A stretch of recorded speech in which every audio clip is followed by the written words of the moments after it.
Rahayu Romo, Wilujeng Dalu. Yang pertama kami mengucapkan selamat atas nama Grup Agak TV. Saya Suhardi Romo kepada penjenengan ya, yang sudah sukses nih. Kita lihat, kita amati sukses banget acara Kongres Budaya tingkat nasional hari ini. Ini yang melatar belakangi Romo dengan DPP HPK-nya mengadakan Kongres Budaya Nasional ini apa Romo? Mungkin kami perlu penjelasan untuk masyarakat yang belum tahu. Satu, karena keprihatinan saya terhadap dinamika masyarakat bangsa ini yang semakin hari semakin kehilangan nilai-nilai. Nilai-nilai apakah itu? Bahwa kita kehilangan nilai-nilai yang paling berat di dalam kehidupan kita. Khususnya spirit filosofis kita sebagai bangsa itu hilang. Berangkat dari sanalah akhirnya saya harus mengabdi kepada seluruh entitas bangsa ini untuk bisa membuka memori kebangsaan kita yang dahulu itu merupakan sesuluh peradaban semesta.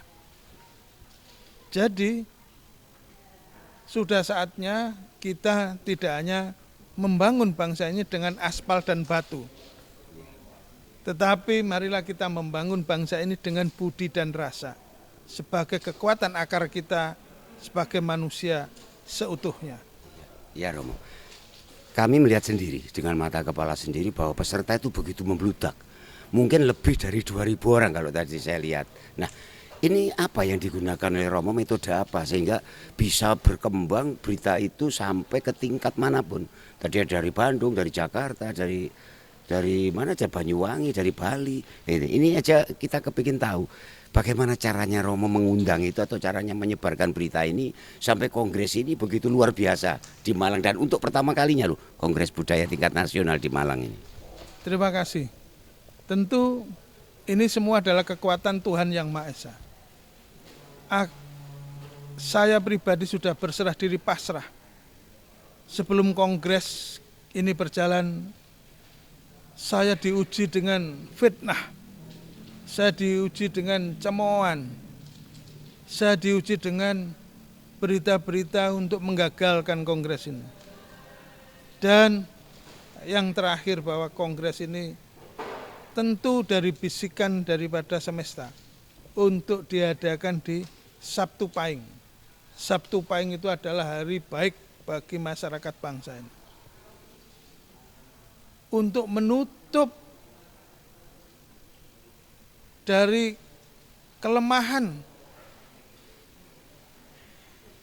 penetapan hari kepercayaan terhadap Tuhan Yang Maha Esa tanggal 13 Juli, di mana tanggal 13 Juli adalah menurut bangsa Minang, menurut bangsa Sunda, menurut bangsa Jawa dan Kajang, serta Bali, 13 Juli itu hari naasnya bangsa ini. Mengapa tanggal 13 Juli saya katakan hari ini? Itu hitungan Pranata Mangsa, Waruga dan Sasi dan berbagai macam primbon-primbon ilmu tenger dari bangsa ini. Kalau tadi dikatakan bahwa tanggal 13 Juli itu sebetulnya hari kegagalan ya. Naas. Hari naas. Tapi nyatanya kan tidak naas untuk Romo. Jadi bahwa pada hari ini yang terjadi justru luar biasa. Kalau tahu tadi ada yang Romo katakan ada yang menghalangi. Mungkin banyak yang menghalangi, banyak yang ingin menggagalkan. Tapi fakta di lapangan berbeda. Bahwa hari ini sukses besar. Tidak ada gangguan apapun, semuanya lancar mulai dari awal sampai akhir. Nah ini Romo pasti punya kiat di samping tadi yang dikatakan kehendak Yang Maha Kuasa, kehendak Tuhan Yang Maha Esa, pasti ada kiat-kiat tersendiri. Sehingga ini terlaksana dengan betul-betul luar biasa keberhasilannya. Ya, memang 1 minggu sebelumnya saya samati di sini dengan beberapa teman, termasuk salah satunya saudara-saudara Among Jitun, berdoa di punden ini, mengharap kepada Tuhan Yang Maha Kuasa untuk melindungi mereka yang hadir di sini, untuk memberikan berkah semua yang hadir di sini, agar mereka hadir di dalam puncak Sabtu Pahing ini. Mereka-mereka yang rakyat, dia akan bergelimangan rezeki yang hadir ini. Mereka-mereka yang raja akan ditingkatkan derajatnya. Mereka-mereka yang pejabat akan mendapatkan karunia dari Tuhan yang Maha Kuasa yang lebih baik. Sedangkan mereka-mereka yang telah diundang tetapi tidak hadir, mudah-mudahan tidak terkena apes dalam perjalanan hidupnya. Karena semua sudah saya buka ruang untuk bisa hadir para pejabat itu, menghilangkan hari apesnya, hari naasnya tanggal 18 ini dengan ritus. Ini bukan sekedar kongres, tapi adalah ritus kebudayaan yang mula-mula yang dilakukan oleh bangsa ini. Saya terharu Romo. Jadi doa-doa baik semuanya sebetulnya terlontar di tanggal itu. Nah Romo, ada satu yang ingin saya tanyakan Romo, mohon maaf. Dengan begitu banyaknya peserta, akomodasi yang sudah begitu melimpah dan konsumsi yang tidak kekurangan, saya melihat sendiri bahwa makan tuh mulai pagi, siang, sore sampai malam ini tadi. Begitu juga kue dan sebagainya. Ini kan pasti yang namanya Jerbasuki mau peyo Romo. Apapun yang dilakukan dalam kegiatan sebesar ini, kan biayanya juga besar Romo. Nah pertanyaan kami, ini dari mana Romo mendapatkan sumber keuangan ini begitu Romo? Apakah ini ada bantuan, ada donatur, ada sponsor atau bagaimana Romo? Terima kasih. Tentu saya dilindungi oleh para danyang bumi pertiwi ini. Khususnya saya sudah dibantu oleh sesepuh sebagai panduan kemasyarakatan, panduan spiritual Ibu Ratu Selatan dan para brahmana suci yang ada di pendopo ini. Kemudian ada partisipasi masyarakat tanpa diminta, mereka sukarela menyumbangkan. Ada yang berupa menyumbang sekedar nilai uang tidak banyak, ada yang menyumbang sayur, buah-buahan, kopi, beras, gula, bahkan wedangan 4.000 wedang jahe itu. Dia membuat sendiri bahannya, dia membuat sendiri cupnya 4.000 cangkir. Sampai-sampai penyumbang itu heran, dia ladeni sendiri bukan saya. Ini orang datang ingin menyumbang, membawa mobil sendiri, membawa tenda sendiri, bawa wedang sendiri, yang kopi ya masak sendiri. Ini kadang-kadang saya berpikir, ini orang dari mana tidak pernah saya kenal. Maka saya lebih percaya bahwa sesepuh para brahmana empu suci itu menjangkung kehidupan saya, menjangkung misi-misi suci yang saya lakukan ini. Karena saya terus terang aja sudah berserah diri. Setelah saya dapat direndah-rendahkan, bahkan dihalang-halangi untuk mengadakan kongres ini, ternyata Tuhan hadir di dalam suasana kebahagiaan hari ini dengan adanya kongres kebudayaan ini. Kami tentu tidak lupa mereka-mereka yang terpanggil mengorbankan setitik rezekinya, mengorbankan jerih payahnya, tenaganya, pikirannya. Saya berharap Tuhan akan memberikan balasan yang sebesar-besarnya, selimpah-limpahnya, agar nanti bisa didengar oleh semesta ini. Tuhan, aku berserah diri. Luar biasa Romo. Tapi itu kenyataan Romo. Jadi Romo bukan sekedar bercerita, tapi ini kan kenyataan yang saya juga melihat sendiri. Kami dengan kru Paga TV yang lain melihat semuanya. Jadi ini luar biasa sekali dan itu betul-betul swadaya. Artinya mereka datang dengan kesadaran sendiri, menyumbang dengan kemauan sendiri, dan banyak yang tidak Romo kenal. Ini aneh, tapi nyata. Jadi aneh, Romo aja tidak kenal, tapi mereka datang dengan membawa sesuatu, ya ada yang berupa uang, ada yang berupa makanan, ada yang berupa buah, ada yang berupa kopi tadi seperti itu. Ini sungguh luar biasa dan melayani 2.000 peserta lebih loh Romo.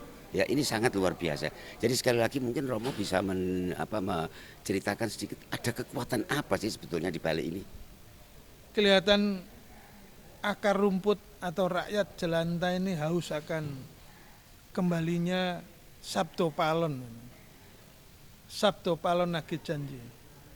Sabdo itu adalah firman. palon itu ada landasan atau pasak. Dia menyampaikan para Brahmana itu membuat simbol namanya Sabto Palon. Sabto Palon Nagi Janji. Istana dia tinggalkan. Karena para satria telah lupa atas misi suci leluhurnya. Maka Pak Brahmana itu menyebut dirinya sebagai Sabto Palon. Dia mengatakan para Brahmana, aku akan meninggalkan istana. Aku minggat dari istana karena kamu tidak lagi patuh pada dawuh-dawuh luhur bangsamu sendiri. Ingat-ingatlah, saya akan datang kembali. Setelah 500 tahun aku minggat untuk mengadili zaman. Mengadili zaman ya Romo. Mengadili zaman. Bukan mengadili manusia. Bukan hanya tapi manusia, mengadili zaman. Ya, Romo, ya. Ada misi apa ini semesta ini? Ada misi apa para leluhur ini kok dia menyampaikan mengadili zaman? Mari kita lihat dalam pergerakan 5 tahun ke depan yang dihadiri oleh para Brahmana atau Sabdo Palon ini zaman. Zaman yang bagaimana yang diadili. Ya, Romo. Maka saya masih ingat ada sesanti. Zaman Eden. Zaman wolak wali zaman. Zaman owah kingsir. Inilah timbul dan tenggelamnya peradaban kita yang akan kita ikuti dan perkara yang sangat dinamis ini. Iya Romo, mudah-mudahan dengan adanya Kongres Budaya tingkat nasional untuk yang pertama ini betul-betul mampu menyadarkan kita dan membangkitkan budaya Nusantara untuk kembali kepada jati diri bangsa Nusantara. Cuma satu pertanyaan lagi, mohon Romo berkenan untuk menjawab. Kongres ini kan yang pertama Romo. Apakah sampai di sini ataukah ada kelanjutannya? Dan kalau memang kongres ini akan dilanjutkan, apakah hanya tetap di Malang atau di tempat lain Romo? Ya mungkin ini perlu kami tanyakan teman-teman yang lain, mungkin masyarakat juga kepingin tahu. Siapa tahu dari masyarakat yang mendengarkan, yang melihat acara kami ini di Pagak TV ini, semua akan berpikir dan mungkin yang sudah jelas orang budaya, ya sudah memang itu orang kita. Tapi mereka-mereka yang belum lebih mengenal budaya, begitu Romo. Jadi apakah ini akan berkelanjutan, itu inti pertanyaan kami. Tentu. Jadi HPK itu menganggap budaya itu bukan seni ara-araan atau tontonan. Iya ya. Kami berpandangan bahwa budaya itu adalah sesuluh kehidupan. Kami, budaya itu adalah satu nilai keteladanan. Maka dari itu tidak mungkin ini akan berhenti di sini. Hanya karena tenaga saya yang terbatas, saya hanya bisa melaksanakan kongres sebagai pemantik ini di 5 provinsi. 5 provinsi loh. Iya. Ya. Satu di Provinsi Jawa Timur berhubungan Timur, ya, dengan ini. jejak-jejak peradaban Mandala Wilwatikta setelah sirna ilang kertaning bumi. 2 dengan jejak-jejak peradaban Wangsa Sunda dengan negara Tarumanegara dan negara Pajajaran. Dan ketiga, kita akan kembali kepada negara baru namanya negara Mataram, Islam itu. Di Jawa Tengah, Kongres Mataram Medang nanti itu ketiga. Setelah sirna ilang kertaning bumi, di Jawa Barat muncul kerajaan besar namanya Pajajaran. Perjalanannya begitu yang disampaikan oleh Kanjeng sesepuh bumi ini yang ada di Semeru, yang ada di selatan, Ibu Ratu, bahkan para suci yang lain menyampaikan pada saya demikian. Berangkat dari situlah setelah di Jawa Barat, Jawa Tengah, kita akan mengadakan pergerakan kongres kemudian di Sumatera Utara, Medan. Jadi 5 provinsi yang disiapkan oleh Romo Dan ini ya dalam untuk rangka membuka memori negara Sriwijaya dengan Wangsa Sansur, Wangsa Salendranya. Ya. Dengan Brahmana sucinya yang namanya Dharma Kirti. Ya. Bukankah Sriwijaya di Palembang Romo? Tapi ini penyelenggaranya mau di Medan, ini hubungannya apa ini? Medan itu peradaban yang masih dikatakan masih utuh. Palembang ini kan sudah hampir hibrida ya posisinya. Sedangkan Palembang itu kota yang bisa dijangkau. Saya tidak melihat Palembang dan Medan sebenarnya, saya melihat Sumateranya. Sebenarnya saya berharap Kongres Kebudayaan itu di Minang. Tapi di Minang kan terlalu jauh. Kasihan nanti Poro Kadang. Untuk sementara pemantiknya itu adanya di Medan. 5 kongres yang akan kita laksanakan itu adalah kongres pemantik bangkitnya kembali Sabdo Palon Nage Janji. Atau bangkitnya kebudayaan kita yang mula-mula. Itu sebenarnya. Setelah nanti di Medan, berakhir di Bali. Bali itu bukan hanya karena pulau dewatanya, tapi Bali yang saya maksudkan itu adalah kembalinya jati diri bangsa. Kembali. Jadi bukan sekedar di sanalah para dewa terakhir sebagai etalase peradaban, tapi ada filosofi di dalam serat Jayabaya itu Jawa Bali Jawa. Jawa yang bukan suku, tapi Jawa itu jati diri, Mas. Barangkali itu. Jadi yang jelas untuk Kongres Budaya kedua ini dilaksanakannya pasti di Jawa Barat ya Romo. Pasti. Nah ya mudah-mudahan iya terima kasih. Mudah-mudahan Romo apa yang sudah terjadi di Malang dan membuat sukses yang luar biasa. Paling tidak teman-teman yang melihat menyaksikan acara kami ini akan tersentuh sehingga nanti ikut juga sama-sama memberikan doa restu dan mensukseskan bersama-sama. Terima kasih Romo. Saya ikut berdoa mudah-mudahan Romo selalu diberi kesehatan, diberi kekuatan karena kami sangat membutuhkan kepemimpinan Romo. Mudah-mudahan HPK tetap jaya. Rahayu.